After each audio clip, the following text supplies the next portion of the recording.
Here's how, as a Lyft driver, I drove myself into $115,000 in just 90 days by selling pieces of paper. Yes, you heard me right.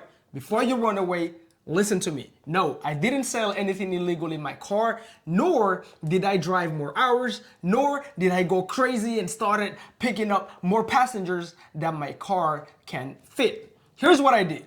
One day, guys, at my 9 to 5, I was watching YouTube and I found this guy who was explaining this strategy called wholesaling real estate.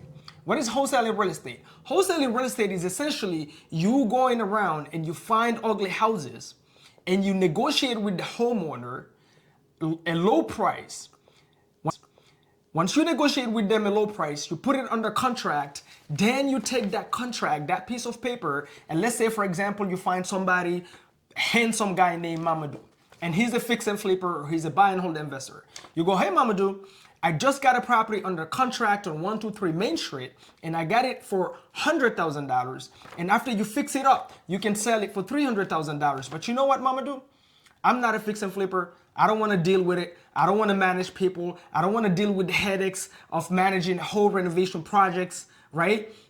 I don't want to deal with the headaches of going and buying material. I don't want to deal with the delays, all of that. How about I just sell you my contract, my right, which gives you equitable right on that property? How about I just sell it to you for $110,000? So I agreed with the seller, $100,000, and I went to Handsome Mamadou and I'm selling him the contract for $110,000. The 100 goes to the seller and the $10,000 goes to me. And when I heard this, guys, it blew my mind. I was like, there is no way. Are you telling me that all these ugly houses that I've been driving past by, not even looking at it, with tall grass, window broken, bunch of squatters hanging out, needles all over the floor, literally nobody will give these houses a second look? Are you telling me that if I just call these people and I am able to negotiate them at a low price, I can just take the contract and then sell my right to somebody for a fee, $10,000, $20,000, $30,000, depending how deep I negotiated? Are you kidding me? Guys, I went nuts. I was like, you know what? I am absolutely going to prove either this concept is real or is fake. And one thing that they mentioned on this podcast is they mentioned the 3-foot rule. At the time, guys, I decided to quit my 9 to 5 and drive Lyft. It was way easier for me. I can shut down the app anytime I want. And then I could work on my dream, because if I'm locked into an office and I'm punching a clock, it's really difficult, right? Let's say hypothetically I want to become a real estate investor. And in order to do so, I need to learn sales and I need to make calls on a day-to-day basis. Well, if I'm locked into an office for 8-9 hours a day, I can't do that. I can barely drink a coffee without my manager coming and saying, hey, why are you drinking coffee at work? Ah! Right? You guys know how it goes. And so I decided, you know what? I still want to earn while I'm pursuing my dream, which is to become a real estate investor. And this sounds like a no-brainer. So I can do Lyft, I'm earning, right? So I can pay my bills. And then I'm already driving around anyway. So if I'm doing Lyft, I can shut down my app anytime I want. This is my car. I don't care about the 5-star review. If I get a call from a motivated seller, I can pick up the call, right? Plus, every single time that I'm driving around, I'm seeing houses all over. And they talk about this thing called the 3-foot rule on that video. This blew my mind again. The 3-foot rule, guys, super simple. If somebody is 3 feet away from you, doesn't matter if he's at a bus station, doesn't matter if he's at the gym, doesn't matter if you're taking a walk, doesn't matter if you're at Walmart, Target, whatever your preference is. If somebody is 3 feet away from you, this investor was saying, don't let them leave without them knowing what you do for a living. So if you're in real estate, make sure you spark a conversation. First, ask them about themselves. Remember, people like to talk about themselves. Then, the law of reciprocity, right? They will ask you about you and then go into it. Say, hey, I'm in real estate, this, da da da da. I was like, okay, I'm already in my car. I'm driving people all day long, right? And then those people that get in my car most of them, when they get in the car, they just had a long day. You can tell in their face they just came out of a 9 to 5 that they really hate. So I decided to apply this 3-feet rule. And the reason he suggested this 3-feet rule is because he said you never know who's your next opportunity, who's your next referral. That person you'll talk to might be your next referral for your next house. So I decided, ooh, hold on. So you're telling me while I'm driving, instead of me driving from, let's say, 5 a.m. to 4 p.m.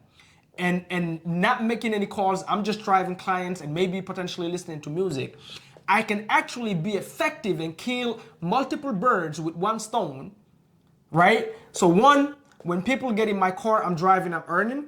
And then two, I can spark conversations that can help me get a real estate deal through these people that I'm already driving anyway. And I decided, guys, to apply this rule. What is this called? This is called following instructions. If somebody is one page ahead of you, if they told you how they did it, listen to them. If you haven't done any, they at least know what they're talking about to some degree. You see? So I applied what this person is talking about because he seemed to know what he was talking about when it comes to the real estate. I decided, you know what? Doesn't hurt to try. I'm already driving anyway. Hey, and this is the line I use, guys. Use it. Use it. Every single person in my car got this line. And before they got out of my car, they asked me my name. This is what I tell them. I say, hey, do you know anyone in this neighborhood? So I'm in real estate. And right now I'm doing lyft. I'm just doing it part-time and I'm looking on quitting. I'm trying to buy more properties to fix and flip.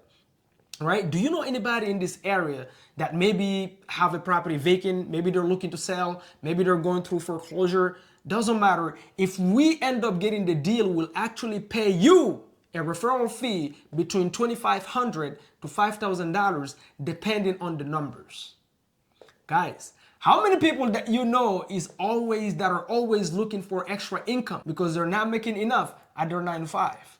A lot. Gets in my car. I've done this like maybe trillion times, guys. And then my 3 lucky numbers.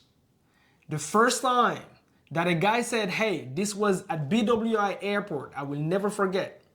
New York Avenue, I picked him up from the airport and I'm driving him home like 10 minutes away. And I asked him the question. Story short, he was like, oh yeah, mama, dude, just drive straight, not your first right, your second right. On your left, there is a property that has been vacant for 2 years. I don't know the owner, but we would love to see this property renovated so it can beautify our neighborhood because all the other houses looks great. And guess what? That deal ended up being my first wholesale deal. That deal ended up being my first deal that I put under contract and I signed that contract as is. This was a fully dumped property, abandoned for 2 years.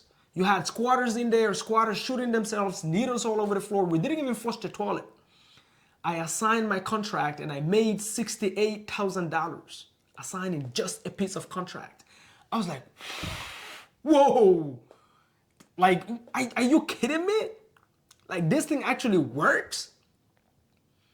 And then I started doing the same thing over and over. And my second deal came the same way in Baltimore City.